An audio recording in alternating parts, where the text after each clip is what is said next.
Hoy voy a presentarles un poco sobre el tema de aspectos bioéticos de final de la vida, haciendo énfasis en los principios involucrados, en algunos conceptos importantes a tener en cuenta. Entenderemos el por qué es importante hablar de la muerte con nuestros pacientes y familiares mientras están vivos, introduciendo el proyecto de la conversación, una guía práctica que nos puede facilitar esta tarea. Este es el curso de cómo se llevará a cabo la presentación.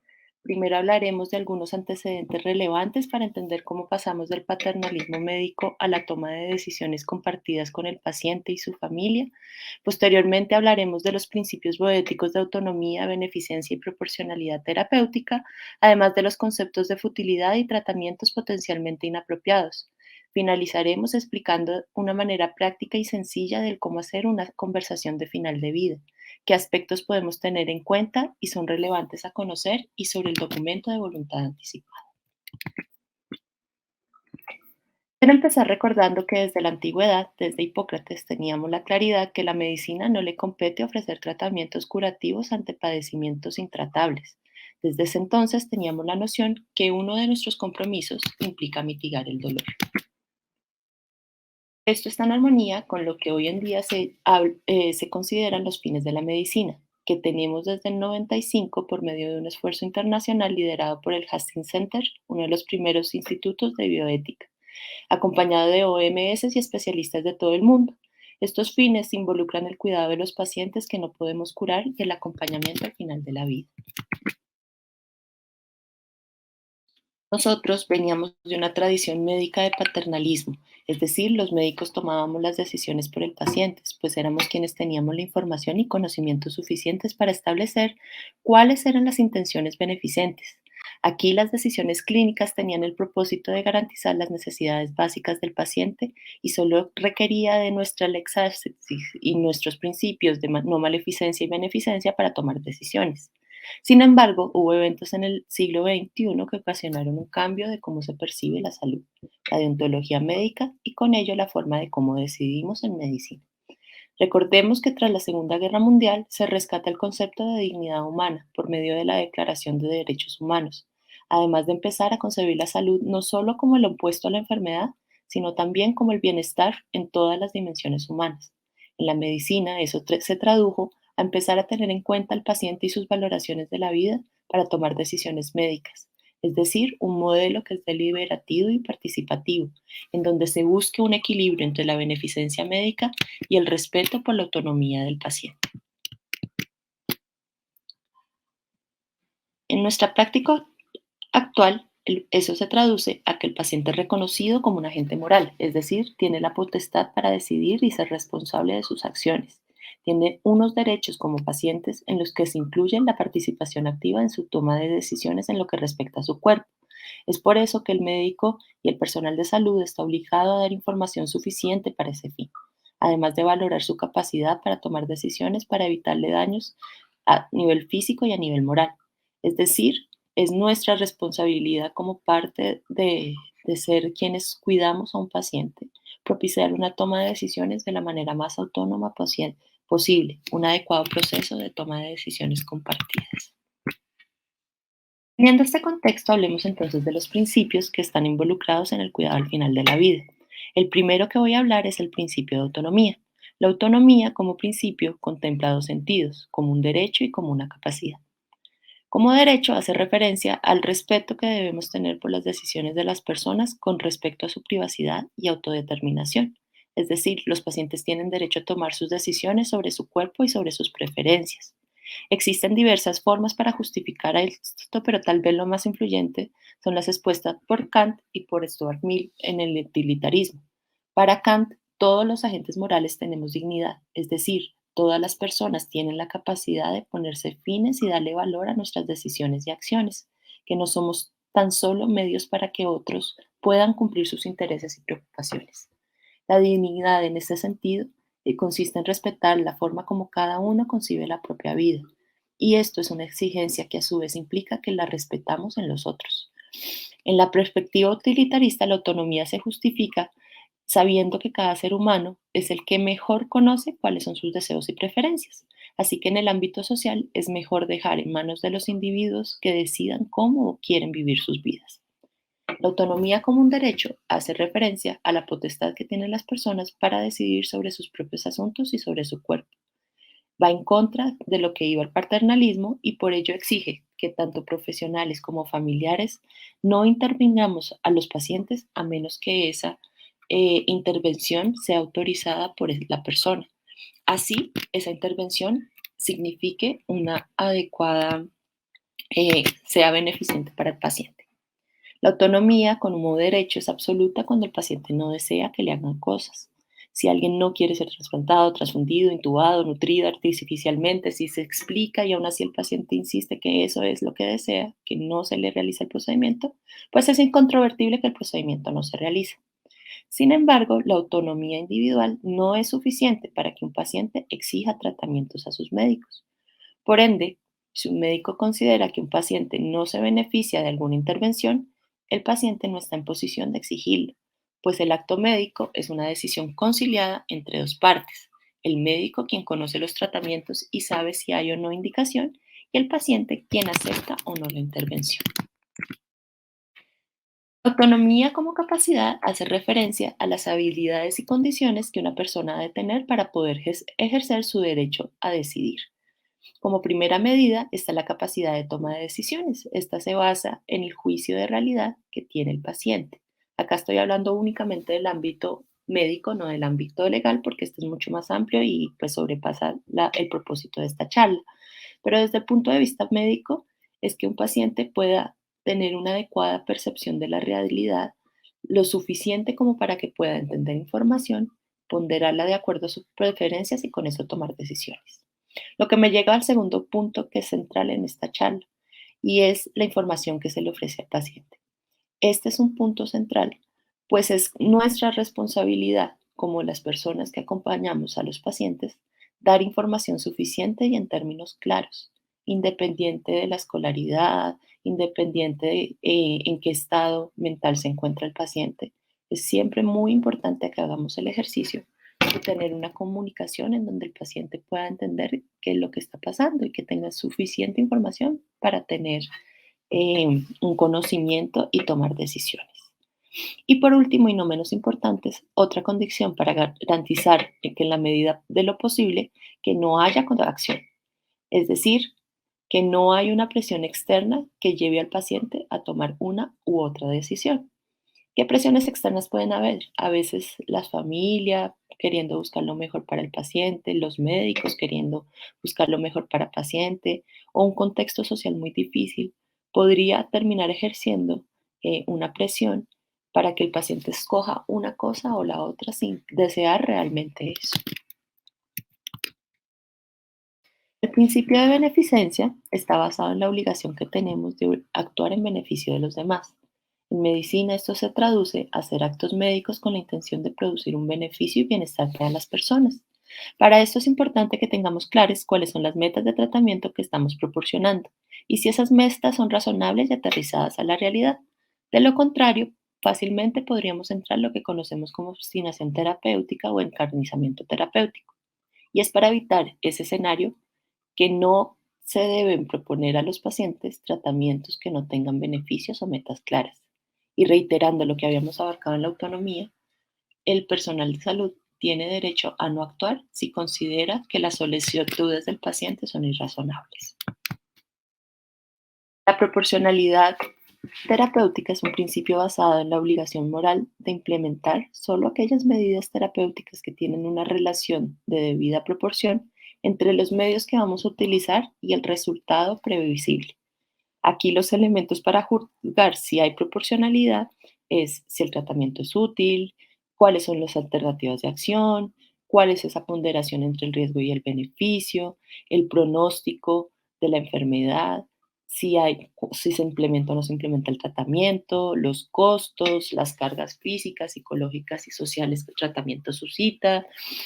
Estos tres principios están íntimamente relacionados con el cuidado al final de la vida, pues dan un norte para orientar cómo vamos a acompañar a ese paciente, buscando una muerte digna como fin último.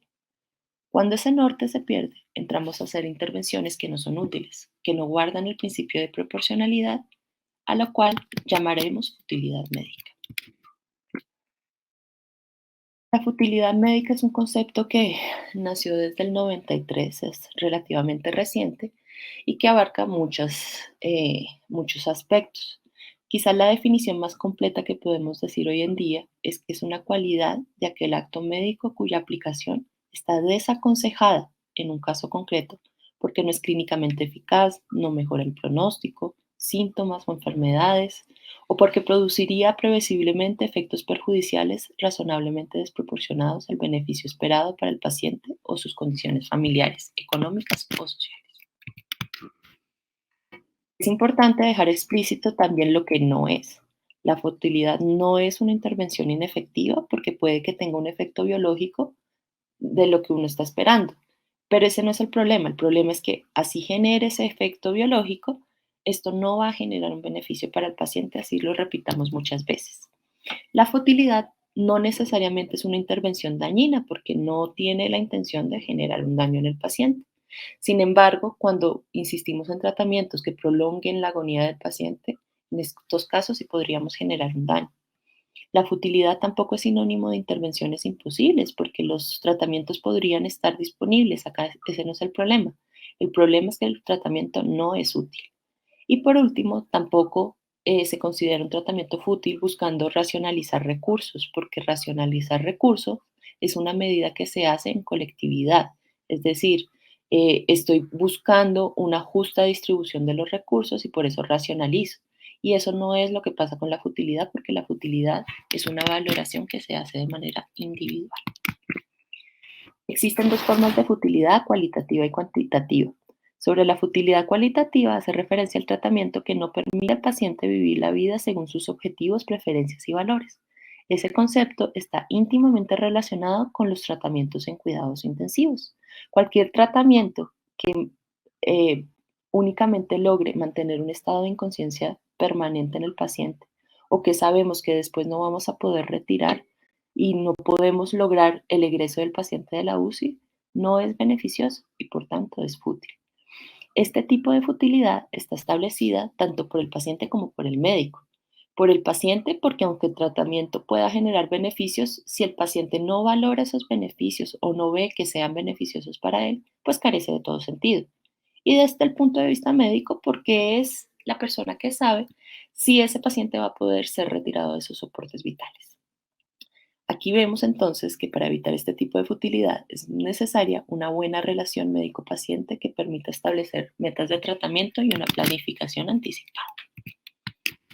La futilidad cuantitativa implica que los médicos, a través de su experiencia, tanto personal como colectiva o los datos empíricos, puedan asegurar que un tratamiento es 100% inútil. Este tipo de futilidad es un reto porque, como sabemos, la medicina está llena de incertidumbres y es muy poco los tratamientos que podemos asegurar que sea 100% inútil. Por ende, este tipo de futilidad es muy difícil de conseguir. Sin embargo, si se ha logrado establecer, es importante que en estos casos el tratamiento jamás sea ofrecido al paciente. Hay un punto intermedio que son los tratamientos potencialmente inapropiados, que hace referencia a los tratamientos que tienen al menos alguna posibilidad de lograr el efecto buscado por el paciente, pero los médicos creen que son desproporcionados a la realidad. Es diferente al tratamiento fútil porque acá sí existe una pequeña posibilidad de que el tratamiento le funcione al paciente. Lo que pasa es que es desproporcionado. Y si el médico considera que el tratamiento no es razonable, puede auxiliarse de juntas médicas, comité de ética hospitalaria, o si definitivamente no hay un acuerdo entre el paciente y el médico, se puede hacer un traslado o una remisión a otro colega que esté dispuesto a ofrecer el tratamiento que el paciente desee. Estos conceptos que hemos abarcado hasta acá nos permiten ver cómo ha ido evolucionando el acompañamiento al final de la vida.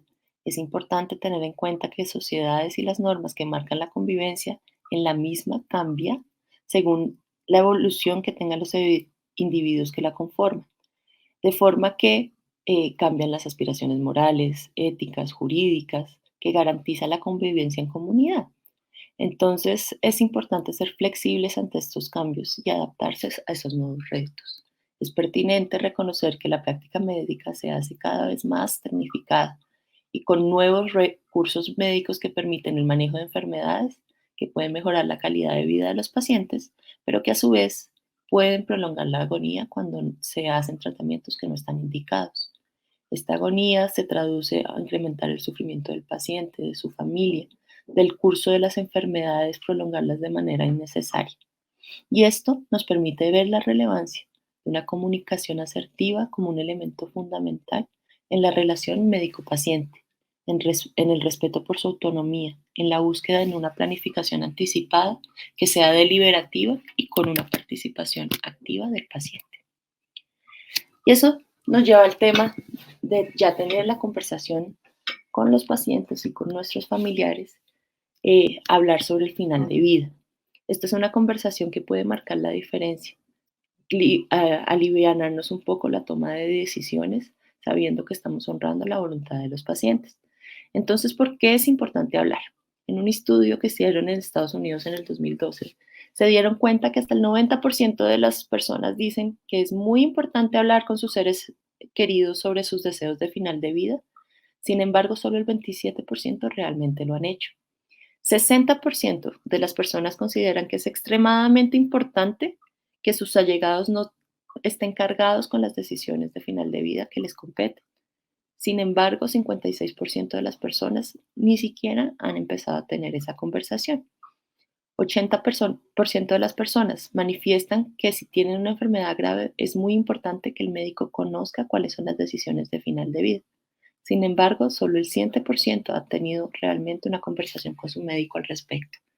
82% de las personas dicen que es importante poner sus deseos por escrito. Sin embargo, solo el 23% lo han hecho. Entonces, ¿cómo lo podemos iniciar? Eso es una de las dificultades que busca solventar este proyecto de la conversación para mitigar los miedos, las incredulidades o el desconocimiento sobre el caso. Y es que es precisamente cuando estamos vivos y conscientes que se habla de la muerte. Este proyecto de la conversación, existe una página que tiene un kit en lo cual puede ayudarnos a, a manejar la conversación, a saber qué temas podemos hablar, cómo los podemos abarcar. Entonces, ¿de qué se trata? El Conversation Project trabaja en colaboración con el Instituto for Healthcare Improvement, una organización sin ánimo de lucro que es líder en salud y mejoramiento de la atención médica en todo el mundo. Es una campaña de participación pública que promueve las conversaciones de mesa de cocina, y así las llaman, de mesa de cocina. ¿Por qué? Porque por lo general es un espacio que es usual tener, es un espacio donde las familias se reúnen, en donde las personas que se tienen mucha confianza pueden hablar de diversos temas. Entonces, por eso utilizan esa visión de la mesa de cocina, con familiares y amigos acerca de los deseos de la atención al final de la vida. Este proyecto está cofundado y es una campaña de compromiso público con un objetivo simple y transformador, y es garantizar que los deseos de cada persona para el cuidado al final de su vida se expresen y se respeten. Este no trata de promover ninguna preferencia particular. Lo que se busca es alentar y apoyar a las personas para que manifiesten esos deseos de final de vida, al generar cambios culturales en la mesa de cocina y no en la unidad de cuidados intensivos. Es decir, aprovechemos que estamos bien, que podemos comunicarnos, aprovechemos que podemos hablar del tema y no esperemos a estar en una unidad de cuidados intensivos para que familias y médicos después estén tomando decisiones por nosotros. Esto es apoyado firmemente porque se cree que por medio de esto podemos hacer una transformación exitosa del sistema de atención médica. La atención al final de vida es algo que todo ser humano se va a ver enfrentado. Por ende, es importante empezar a hablar del tema con nuestros familiares y personas de confianza. Una planificación anticipada es la única herramienta que tenemos para evitar caer en un paternalismo médico o para una autonomía en el paciente en donde no va a tener ningún tipo de soporte médico. Para evitar eso es que planificamos. Es un proceso mediante el cual los pacientes sanos o enfermos manifiestan sus valores, preferencias del cuidado final de la vida Y la meta está en planificar es garantizar que los pacientes reciban el cuidado que siempre han querido, honrar sus deseos y preferencias. ¿Qué beneficios tienen? Para pacientes y familia mejora la calidad de vida. Se recibirá el cuidado respetando sus decisiones, mejorará el proceso de duelo de las familias, pues no se van a ver abocados a decidir por su familiar y aumenta la confianza entre el equipo médico y las familias.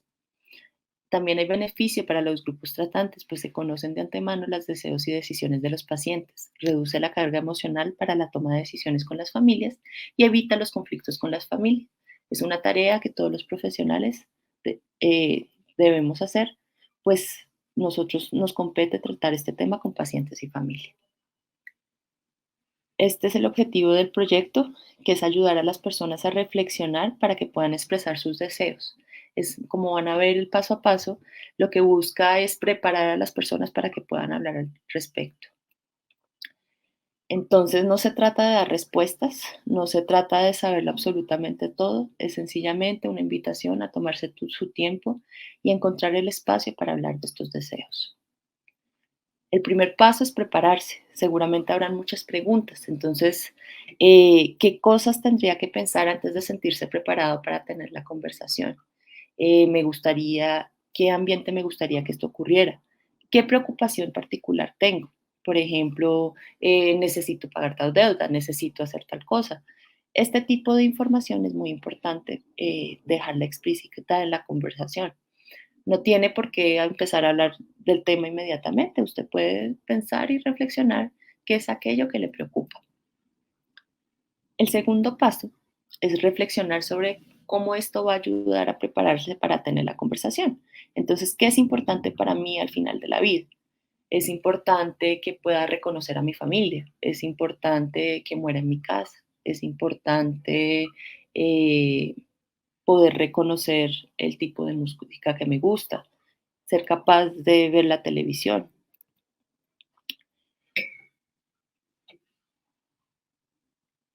Esta información nos permite saber, ayudar a conocer aquellas cosas que le competen a la autonomía. Entonces, por ejemplo, ¿me gustaría saberlo absolutamente todo de la enfermedad o no me gustaría?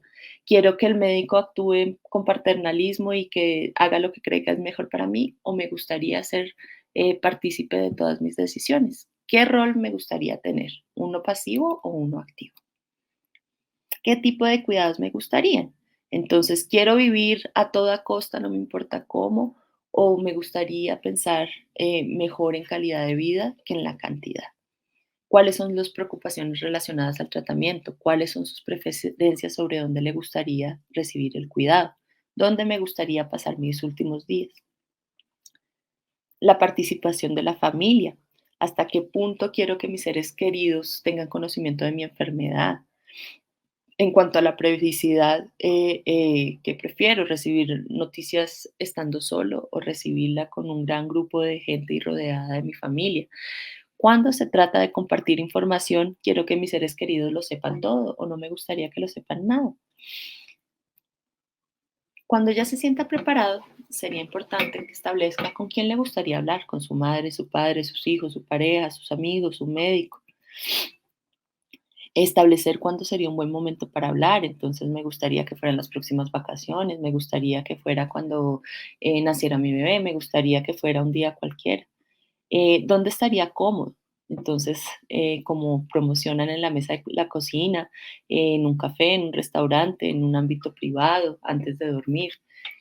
¿Qué es lo que me gustaría transmitir? ¿Qué es lo que no quisieran que olvidar? Como decíamos al comienzo, empezar es a veces lo más difícil, por eso sugieren algunas frases como necesito que me ayudes, aunque hoy me siento bien, me preocupa esto, me gustaría que me ayudaras. Entonces recuerde que para llevar este tipo de conversación es importante ser paciente. Esto no es una conversación que se tiene únicamente un día y ya se sale del paso y se acabó. No, es importante que sea una conversación que se haga de manera continua, que se haga con las personas que nos dan confianza, que se haga de una forma en la que no se juzgue cuáles son las preferencias de los demás. Cuando ya hemos logrado tener la conversación, eh, es importante establecer si hay algo que se quisiera aclarar o que podría ser malinterpretado, recordar que lo que posiblemente se le ha olvidado hablar. Es importante que después de tener estas conversaciones, pues uno haga un análisis de que de pronto fue aquello que se le olvidó decir. Este tipo de conversaciones también se puede tener con pacientes que tienen alguna forma de demencia. Y aquí hay algunas diferencias y particularidades porque depende de cómo está la enfermedad que tenemos la conversación con los pacientes. Entonces, esta guía nos puede ayudar también. Como lo anterior, prepárese, pero prepárese de una manera diferente. Como vimos anteriormente, los pacientes, esta conversación lo podría tener una persona sana, una persona enferma, pero que si al estar consciente y poder tomar decisiones, lo puede hacer de una manera fluida y decidir, bueno, quiero que tal persona esté a cargo de mi cuidado. Si usted quiere tener esta conversación con un familiar que está enfermo y que tiene problemas de memoria, implicaría también que sea un poquito más propositivo y que diga, yo voy a cuidar de ti y me gustaría saber cómo lo puedo hacer. Entonces, esta conversación es principalmente muy difícil porque a veces es tentador estar posponiendo, esperando que de pronto hay un mañana o un día que sea el mejor momento para tener la conversación. Eh, y como dicen en el proyecto, a veces el momento es ahora. El momento es ahora porque siempre es muy temprano hasta que el día que llega a ser tarde. Tener la conversación sobre el cuidado y sobre todo el cuidado al final de la vida no es una intromisión o un acto que busque ser poco amable o intrusivo. Por el contrario, es la única forma que nosotros tenemos para saber y demostrarle a la persona que queremos que estamos ahí para ayudarlo. Ser amables, tener una conversación de dos vías, aprovechar todos los momentos de lucidez posible y es importante que sepamos que pueda que se necesitan varias conversaciones. Entonces, como la actividad anterior, que se necesita pensar, hacer antes para sentirse listo, mantener un lenguaje que sea simple, que sea específico, ser concreto. eh, las mismas preguntas que hicimos se pueden mitigar o preguntar de manera diferente, pero se pueden hacer y es importante hacerlo. Usted debe hacer todo lo posible para responder las preguntas como crea que lo haría su ser querido en caso que se trate de una enfermedad que está muy avanzada. Como les decía, dependiendo de cómo esté la enfermedad, podemos tener este tipo de información. Si estamos en una enfermedad que está iniciando, que es leve, pues podemos tener esta conversación, necesitará paciencia y seguramente el paciente podrá tener momentos de lucidez, eh, pero hay circunstancias en donde el paciente ya no puede decidir. Y si eso es así, es importante que la familia o las personas que más conocen al paciente se reúnan y busquen responder estas preguntas de la manera como creen que su familiar respondería. Finalmente ustedes pasaron una vida juntos y esa vida les permitió conocer cuáles serían, de la mejor manera, cuáles serían esas preferencias. Es importante que no sean sus opiniones y desde sus preferencias que estén hablando, sino que se pongan en la posición de su familiar o ser querido. Entonces, preguntarse cómo, si pudiéramos escuchar la voz de mi mamá, ¿cómo respondería ella estas preguntas? ¿Qué tipo de cuidados les gustaría? Es más, si es desafortunado que tenga que tomar decisiones en una UCI, pues esa es la primera aproximación de los familiares. Si pudiera escuchar la voz de mi familiar, ¿cómo respondería a estas preguntas que me están haciendo? Entonces, diferente es la aproximación de una enfermedad leve, enfermedades en etapas medias, en donde todavía es posible recordarle a la persona con pérdida de memoria sobre una experiencia de muerte previa. ¿Recuerdas cuando tu esposo falleció? ¿Cómo te sentiste? ¿Recuerdas cuando mi mamá estuvo conectada a un ventilador? ¿Tú qué piensas de eso? y definitivamente en etapas tardías asumir, pero asumirlo desde la posición que creemos nuestro familiar contestaría. Y para resumir, nosotros somos los guardianes de los deseos de las personas que queremos y que vamos a cuidar. La idea de tener esta conversación, de buscar esta conversación, es ser defensor de esas voluntades, honrar esos deseos y darle a nuestro familiar ese, ese final de vida que le gustaría y ser cuidado de la manera que le gustaría. Ahora que ya se tuvo la conversación, entonces lo siguiente sería hacer un documento de voluntad anticipadas. El documento de voluntades anticipadas es un instrumento que permite a una persona participar en la toma de decisiones relacionadas consigo mismo, con el cuidado y la atención de su salud. Es un documento que no necesariamente es escrito, también puede ser a través de videos y en esencia es una declaración mediante las cuales las personas ejercen su derecho a la autonomía.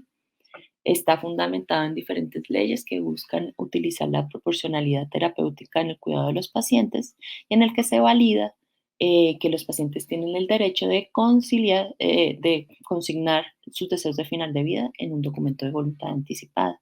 Cualquier persona lo puede suscribir, lo importante es que tenga capacidad de toma de decisiones. Los adolescentes entre 14 y 18 años pueden manifestar sus preferencias de manera anticipada cuando tienen el diagnóstico de una enfermedad terminal o amenazante para su vida. Lo importante de estos documentos es que tengan fecha y lugar de expedición, nombres, apellidos y el documento de identificación de quien manifiesta la voluntad, la indicación concreta y específica de que se encuentra en pleno uso de facultades y descripción clara, expresa e inequívoca con respecto a sus preferencias, así como la manifestación concreta sobre su cuidado y preferencias de final de vida. Firma del documento, si es un documento escrito, si es un video, es importante eh, que todo esto sea dicho en ese video. Este es el formato que utilizamos en la Fundación Santa Fe. Los documentos de voluntad anticipada se pueden formalizar de tres maneras. Uno a través de la firma con el médico tratante, la otra es con la firma en notaría o por medio de dos testigos. Si se va a hacer el documento por video porque el paciente no puede escribir, entonces es importante que esos dos testigos salgan en el video y se identifiquen. Está la página del Ministerio de Salud y Protección Social si quieren ampliar la información. Entonces, para ya las consideraciones finales, en una práctica médica que es altamente tecnificada y con nuevos recursos médicos para manejo de enfermedades que mejoran la calidad de vida de los pacientes, pero que también pueden prolongar de manera innecesaria el curso de la enfermedad, es importante abrir un espacio para planificar anticipadamente. La muerte digna es aquella que está centrada en las preferencias de los pacientes. Es el máximo respeto que podemos tener por la autonomía de nuestros pacientes y familiares. Acompañar la muerte es uno de los fines de la medicina. Muchas gracias.